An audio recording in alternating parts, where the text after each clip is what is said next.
This is the part no spreadsheet prepares you for. You've run the numbers. The deal technically works. And instead of feeling excited, you feel nauseous. Now, I've been there. And that feeling isn't random. If the numbers work, but you still feel anxious, that doesn't necessarily mean that the deal is bad. But it also doesn't mean that you should just push through either. Because most of the time, the anxiety is pointing to something specific. But if you're new here, hi, I'm Sabrina and I am building in real estate one step at a time alongside a full-time job. And this channel is for early investors who are trying to do the same. In this video, I'm going to show you how I sort through that moment and tell the difference between anxiety that's telling me to slow down versus anxiety that's just about committing to a real decision. Now remember, as we go through this isn't a checklist where you have to have 100% certainty. It's a sorting process. What you're looking for are patterns. So first, I want to rule out if my anxiety is about the deal itself. So here are a couple of questions that I ask. First, did you stick to your buy box? And I mean really stick to it, right? The same neighborhood, zip code, bed, bath count, square footage, same rental assumptions. Did you actually stick to the same rules that you made before this deal showed up? If the deal only works because you quietly expanded or altered your criteria, then that tension that you are feeling makes a lot of sense. Question number 2, are you really seeing an opportunity or forcing one?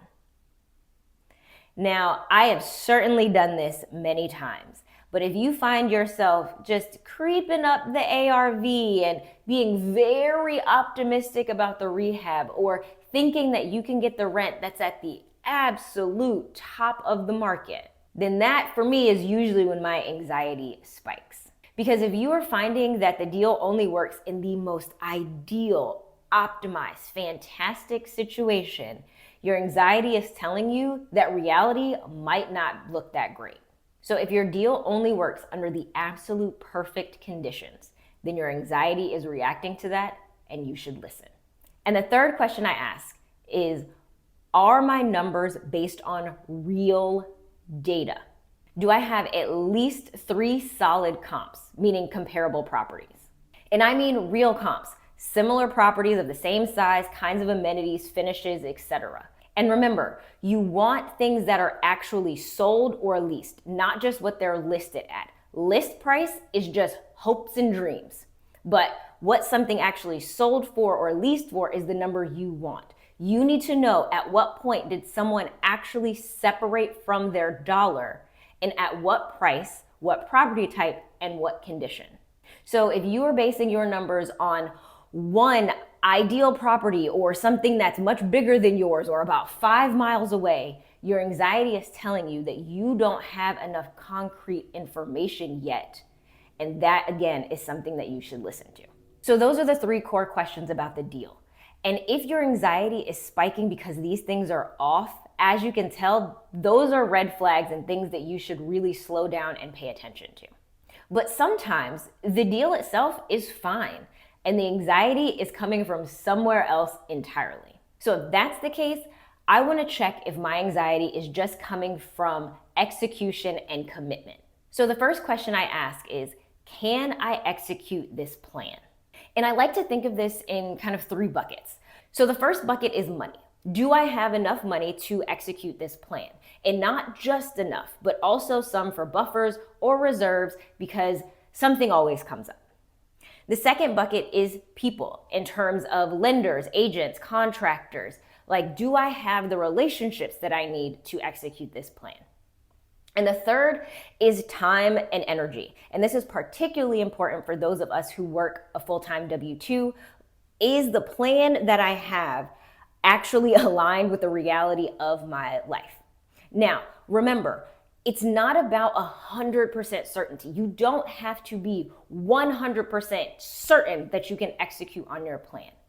But if you're less than 80% sure that you can execute this plan without blowing up your life, then your anxiety might be worth listening to. The second question I ask is, am I trying to think about this all by myself? Now, I've spent a lot of time being very anxious, just going over deals and numbers and thinking and everything, and I was just doing it by myself. But if you can share that information with a competent person, and that's the important part, they need to be competent in real estate, okay? No just overhyped reassurance that no matter what you buy, real estate goes up, but also no fear mongering either. Can you run your deal past someone who is competent? And if you can hold up the reasons why you still want this deal, even under the scrutiny of someone who also understands real estate, then that is probably a good sign to move forward. And the last question I ask is if I feel trapped by an early number. If you've agreed to a price, but then later realize that the deal doesn't work at that number, you are not stuck. You can slow down, renegotiate, or pass. Feeling anxious because you feel trapped by a deal is different than the deal being bad. That anxiety probably just means that you need to have a difficult conversation. So those are my kind of gut check questions. And so here's how I sort all of that out. If my anxiety is coming from drifting criteria, weak assumptions, poor data, and best case scenario math, then I need to pause, renegotiate, or walk away. But if the deal is solid, execution seems feasible, and I'm being realistic, then the discomfort is about committing to the decision. And that's not a red flag. That just means that you're right on the edge of growth. So if you've been in this spot, I'm curious, which part of the process is making you the most anxious right now? Drop it in the comments, and I'll see you in the next.